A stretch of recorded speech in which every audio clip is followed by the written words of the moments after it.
90% প্রতিবন্ধী হওয়া সত্ত্বেও মাধ্যমিক পরীক্ষায় 70% নম্বর পেয়ে গোটা রাজ্যের নাম উজ্জ্বল করল ত্রিপুরা খোয়াই মহকুমার অনন্যা চক্রবর্তী।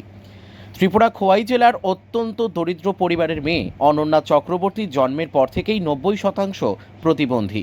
সে ঠিকমতো হাঁটতে পারে না, কথা বলতে পারে না। অনন্যার বাবা হতদরিদ্র অতনু চক্রবর্তী জানিয়েছেন, মেয়ে অনন্যার অনেক স্বপ্ন রয়েছে, কিন্তু টাকার অভাবে তিনি মেয়ে অনন্যার স্বপ্ন কিভাবে পূরণ করবেন তা ভেবে উঠতে পারছেন না। এরই মধ্যে ওনার মেয়ে 90% প্রতিবন্ধী অনন্যা এবছর ত্রিপুরা মধ্যশিক্ষা পর্ষদ পরিচালিত মাধ্যমিক পরীক্ষায় 70% নম্বর পেয়ে উত্তীর্ণ হয়ে গোটা রাজ্যের নাম উজ্জ্বল করেছেন।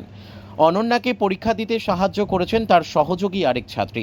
অনন্যা মাধ্যমিক পরীক্ষায় বসে তার সহযোগী ছাত্রীটিকে প্রশ্নপত্রের উত্তর বলে দিয়েছে এবং ছাত্রীটি পরীক্ষার খাতায় লিখেছে। তাছাড়া অনন্যাকে পড়াশোনার দিক দিয়ে সাহায্য করেছেন বিদ্যালয়ের শিক্ষক শিক্ষিকারাও। 90% প্রতিবন্ধী অনন্যা চক্রবর্তীর স্বপ্ন আরও ভালো করে পড়াশোনা করে ভবিষ্যতে সে ডক্টর অথবা ইঞ্জিনিয়ার হবে। অনন্যার স্বপ্ন পূরণ করতে সরকার যদি সহযোগিতার হাত বাড়িয়ে দেয় তাহলে খুবই উপকৃত হবেন বলে জানিয়েছেন অনন্যার হতদরিদ্র পিতা অতনু চক্রবর্তী। ত্রিপুরা থেকে মিঠুন আচার্যের সাথে বিক্রম কর্মকারের report, crime press Bengal news. আপনার নাম কি? আর আপনার মেয়ের নাম কি?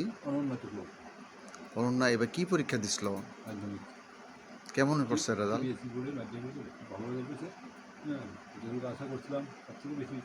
পার্সেন্টেজ কত? আচ্ছা, অরুণা তো শুনলাম হ্যান্ডিক্যাপ, এর পার্সেন্টেজ কত? হ্যাঁ, 90%। সে কি নিজের পরীক্ষা নিজে দিতে পারছে? তো এই বিষয়ে সে কোন স্কুলের ছাত্রী? আচ্ছা, এই স্কুলের শিক্ষক শিক্ষিকারা তার যে দীর্ঘ পথ পরিক্রমা করে আসে আজকে মাধ্যমিকে 70% নাম্বার পাইল, শিক্ষকদের সম্বন্ধে আপনি কি কইবেন? শিক্ষকদের সম্বন্ধে তো আমি সর্বাগ্রে করি, তাদের অবদান তো মানে খুব ভালো, তাদের অবদান এবং তাদের অনুপ্রেরণাতেই অথবা করতে পারছি।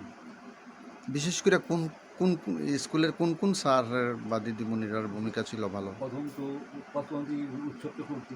আচ্ছা, দুপুরে ভালো উত্তর চলতে পাইছি আমরা। উৎসবটা করছি প্রচণ্ড দত্ত না দাস পেতাম না, সুবীর সোমা, তারপর অন্তরায়, তারপর এই বাকিরা মানে কী নাম ভট্টাচার্য, বিশেষ ভট্টাচার্য, হ্যাঁ, তারপরে আরও যারা সবার নাম তো ঠিক মনে নাই না। তারপরে যিনি আসলে আগে অনুপমা ভট্টাচার্য, এখনও যিনি যারা আছেন তাদের নাম আমি ঠিক করতে পারি না।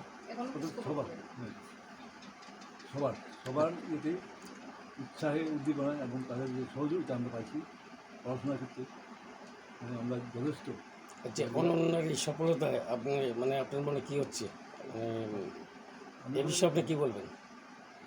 ভবিষ্যতে তো আমরা দেখি তার পরটা জরুরি, মানে কতটুকু পারব এটা তো রক্ষণা করতে কিছু না, প্রচেষ্টা করে আমরা করে যাবো। আপনি কি করেন? আমি খোয়াইপুর পরিষদের হাউসকিপিং সার্ভিস হিসেবে কাজ করি, এখন ভগৎ সিং পার্কে আছি। অরুণার এই সাফল্যে আপনারা খুশি? খুশি, হ্যাঁ, খুব খুশি, খুবই খুশি। এই জায়গাটার নাম কি? বনকর। বনকর। বনকর।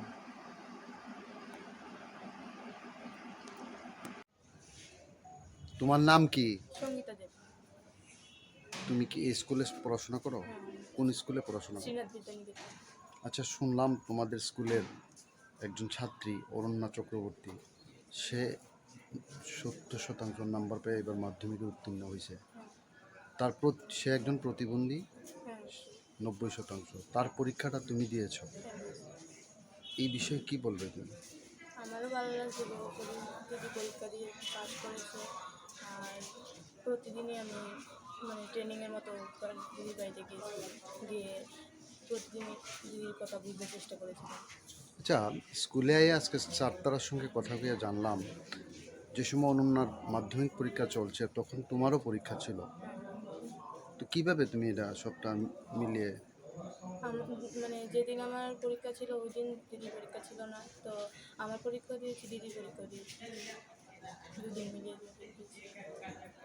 অনন্যার যে এত ভালো রেজাল্ট করছে, তো আমরা সবাই অনন্যার প্রশংসা করতেছি, সঙ্গে তোমারও একটা ভূমিকা ছিল, এই বিষয়ে তুমি কি বলবে?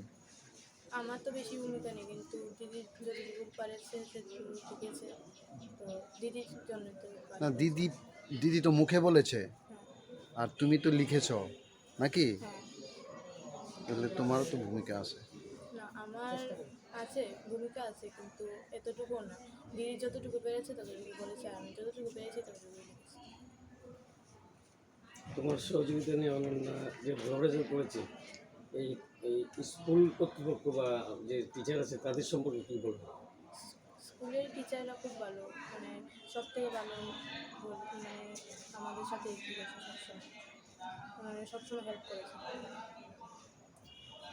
তো অনন্যা দিদির তো 70% নাম্বার পেয়ে দিয়েছো তুমি, তো তুমি আগামীতে মাধ্যমিক দেবে, এবছরই দেবে নাকি?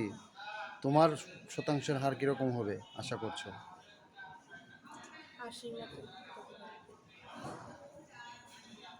ঠিক আছে।